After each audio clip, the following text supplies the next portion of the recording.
Imagine this. Your parents, one of them is from the USA, the other is from Thailand. Your parents get you your US citizenship as a baby. You spend your whole life growing up in Thailand. You go to school in Thailand and you work in Thailand. But then all of a sudden, as you start working, the USA shows up and demands a portion of your income.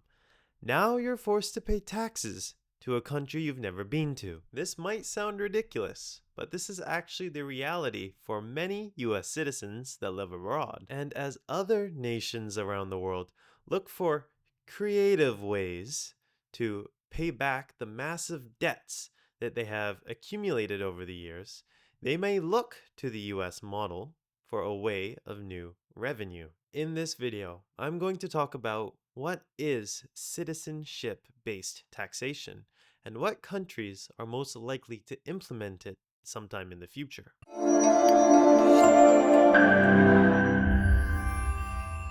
Hello, my name is Tristan, the Yonderpreneur. I help people become sovereign individuals. What does that mean? I help you learn to live a more financially and geographically free life. So what is citizenship-based taxation? Well, to put it simply, it's when a country taxes you on your income, whether you're a citizen, not whether or not you are a resident in the country. So to use the example I used in the beginning of this video, if you lived your entire life outside of the United States, but one of your parents was American and now you have an American passport as well, you are on the hook to pay taxes to the United States of America for the rest of your life because you have a US passport, even though you've never been to the United States. And this may sound ridiculous. You're like, why would I do this to my child and get them this passport if they're going to be on the hook for taxes for the rest of their life? Well, it makes sense sometimes, especially in this case of either being US or being Thai. So the Thai passport is pretty weak. You don't have visa-free access to many countries around the world, where the American passport is tier A, it's really good. But it makes less sense in an example like one of your parents is Japanese and then your other parent is American. The Japanese passport is even better than the US passport. So if you're just trying to do it for travel purposes, it makes more sense to just have a Japanese passport and renounce US citizenship if you're just trying to get to more countries for visa-free travel. And there are only 2 countries in the world at the moment that do citizenship-based taxation. One of them is the United States. The other is Eritrea, a smaller country bordering Somalia and Ethiopia on the east side of Africa. And hint, hint, one of these countries is much better at going after their citizens than the other, but I will let you figure that one out. The United States has had citizenship-based taxation since 1926, brought in by Calvin Coolidge, which is funny because you would think that citizenship-based taxation would be some crazy draconian thing that some government in modern time would have done, not almost 100 years ago. And it's unlikely that this law will ever change, just due to 2 reasons. One, it's been in place for a long time already, and people kind of adjusted to it, I guess. The other reason is the American public doesn't care too much about its population that is abroad. There isn't too many Americans that are abroad compared to who is still in the country. So people in America kind of think, oh, these Americans made their bed. It was their decision. They should pay taxes for having the privilege of being American still.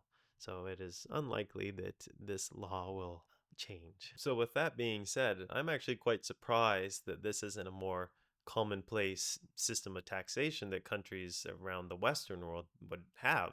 It makes sense. Once it's in place, it's very hard to get rid of because the group mentality of the people in the country versus the people out of the country. In today's day and age, where these massive countries have built up debts that are astronomical and very hard to get rid of, I see that countries will begin to implement this. So this is my guess of what countries are going to move to citizenship-based taxation. And this list isn't in any order. It's just based on countries that have signaled moving into this direction or have debt limits that are quite high and have high diasporas of people that are people abroad. First on the list is Canada. Canada is massively in debt.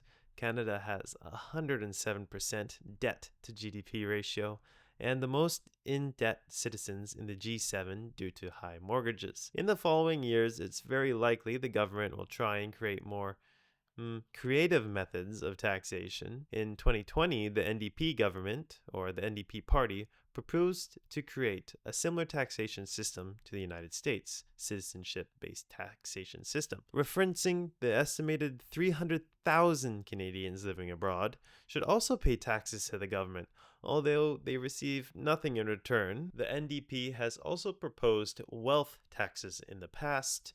If you want to learn more about what a wealth tax is, you can watch my previous video about that I have linked here. As a Canadian, I realize the NDP government is unlikely to ever get a majority government in the House of Parliament in Canada, although it usually garners enough support to back other left-leaning parties in the government.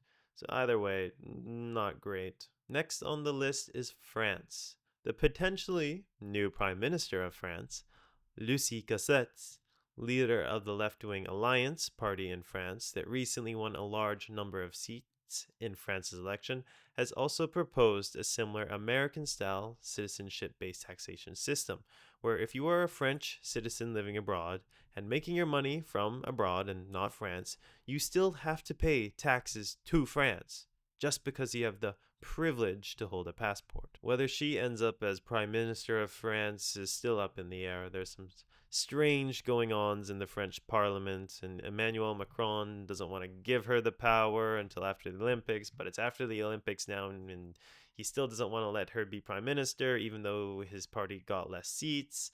It's quite complicated, and I don't really want to talk about French politics on this video. So, next, Australia. Australia has taken steps to tax their citizens abroad. Previously, there was a law in Australia where a citizen who was living abroad for more than 6 years could sell their real estate in Australia for zero taxes. This law has now been removed. Australians will now be on the hook for Australian capital gains taxes on their real estate, doesn't matter how long they've been outside of the country. Australia has been all around tightening how they tax their citizens in the country and abroad. There has been talk of citizenship-based taxation and wealth taxes in Australia. However, nothing has come into law yet. But for Australians watching this video, it might be a good idea to read the tea leaves and see if there's other opportunities around the world that you would find interesting. The next countries that I highlight haven't made any official political stances on citizenship-based taxation, so they haven't made any media things. There has been no articles, but they fit a criteria of mine where these countries have high debt and large diasporas being people living abroad. I think these countries that I highlight will have two options. One being the bad option, where they introduce citizenship-based taxation, wealth taxes, and other creative and non-productive taxes to tax the citizens into oblivion to pay off their debts. This is the bad path. But there is a good path that these countries also may take. The good path is countries like El Salvador, where the governments realize that their countries are a mess and that they need to fix them. So instead of grasping at straws and trying to tax these citizens no matter where they are in the world, they can do another strategy where they entice them back into the country. Let me explain. Governments can entice their people back into the country by creating a great environment for people to willingly come back into it by A, cutting taxes, B, cutting government spending, C, inviting wealthy foreigners and entrepreneurs into the country to create jobs and fire up new industries, and D, getting rid of criminals. When you make your country a nice place to live, people will willingly move back to it. Like what is happening with El Salvador. Thousands of El Salvadorians that have moved to the United States because El Salvador was just a mess of a place a few years ago. Now they are willingly coming back to El Salvador because they see that the new president, Nayib Bukele, has brought prosperity, control, and killed chaos in the country. So now these people are willingly coming home. People want to go to their birthplace. They want to be with the people who are their people. So a country that has lots of debt and a large diaspora of people abroad is Italy. It is hard to say whether Italy will go the path of El Salvador or the path of France. Unfortunately, it looks like it's trying to go down the middle. It has created options for wealthy foreigners to come into the country. It realizes it does need some money, but it's still taxing the citizens in Italy quite heavily. So Italy, we have to see where it lands, but it realizes there are problems though. Greece is another country that has high debt and a large diaspora abroad. Greece really suffers from brain drain. So anyone who is educated in Greece usually leaves to seek better opportunities abroad that pay people more. So although things were really bad in Greece a few years ago, you may have remembered the Euro crisis thanks to Greece and its large debt. Things have changed more recently, though. It's been one of the fastest growing economies in the EU. I think if Greece stays on the path that it is currently on, the risk of it implementing citizenship based taxation will be low. But it's always a good idea to keep an eye on it just in case another left leaning government begins to gain power in the country. Greece is also doing a really good job at attracting wealthy foreigners into the country. It has the most popular golden visa in the EU at the moment, since Portugal got rid of the real estate option in theirs, and Spain is getting rid of theirs entirely.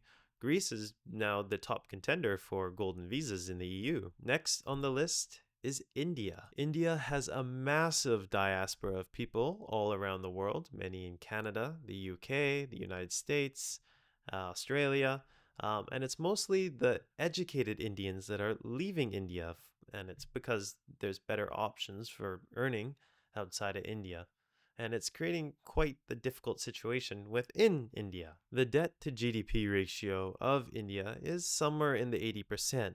So it is high, but it's not as high as some other G7 countries. India does have a history of electing socialist governments, but I think citizenship based taxation, although they may want to do it, is something that it's not possible for them to do. I think India has enough difficulties with keeping track of taxation of their citizens inside of India. If, however, it ever got that figured out, I think the next person on the chopping block would be Indians that have left India and are abroad. The last country on my list is China.